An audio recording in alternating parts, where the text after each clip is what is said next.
Hindi po natin itataas si Jesus sa larawan niya.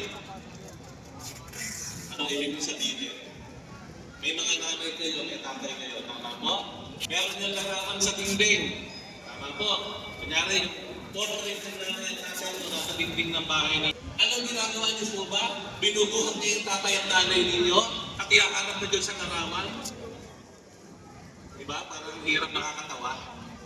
Hindi mo bubuhatin ang nanay at tatay mo at iaharap mo sa larawan. Pwede mong ibigay yung larawan, Nay. Ito po ang larawan. Kayo po yan. Ganun ang ginagawa natin. Kapag yung katawan mismo si Jesus, parang iniaalay mo pa sa imahe. Yun ay patunay na medyo kulang po o dapat nating itama. Yung tinatanggap po natin, mismong si Jesus yan. Mismong katawan at tugo ng Panginoon. Mismong Diyos yan. Ang imahe po ng Nazareno ay isang imahe